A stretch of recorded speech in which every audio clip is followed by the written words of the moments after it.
5 resiko investasi properti yang perlu kamu ketahui.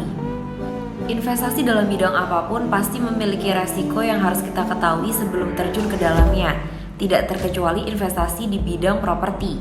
Sebagian orang berpendapat investasi di bidang properti ini akan mendapatkan passive income dalam jangka waktu yang panjang. Tapi bukan berarti investasi bidang properti ini tidak memiliki resiko ya.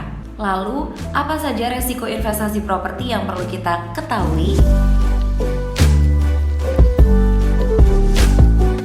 Yang pertama, kondisi pasar yang fluktuatif. Tren market pasar properti memang selalu menunjukkan perkembangan yang positif. Namun tidak ada jaminan tren ini akan selalu dipengaruhi oleh kondisi ekonomi yang selalu berubah. Oleh karena itu, jenis properti yang sobat properti beli tidak akan selalu menghasilkan cuan ketika dijual kembali.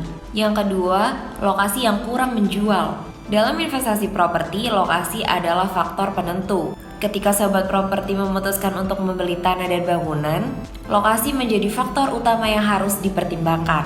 Kenapa bisa terjadi? Karena lokasi menentukan penawaran dan permintaan. Yang ketiga, cash flow belum aman. Ketika memutuskan investasi di bidang properti, kita harus memastikan bahwa cash flow aman dan sehat.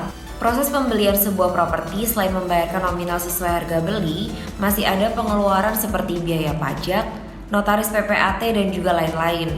Mengingat properti bukan merupakan jenis liquid aset yang dapat dicairkan dalam bentuk uang dalam waktu yang singkat. Yang keempat, kerusakan bangunan yang tidak terlihat. Meskipun selalu melakukan survei sebelum membeli, tapi sobat properti tetap harus jeli ya dengan kekurangan sebuah bangunan. Kerusakan-kerusakan yang tersembunyi dapat meningkatkan kos untuk perbaikan yang tidak terduga. Yang terakhir, permasalahan legal.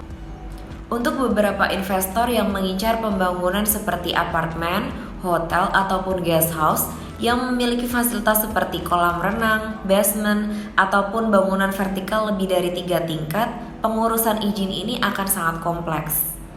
Namun tetap bergantung dari kebijakan masing-masing wilayah. Usahakan untuk mendapatkan saran dari profesional sebelum memutuskan. Nah, itu tadi gambaran dari resiko investasi properti yang perlu sobat properti ketahui.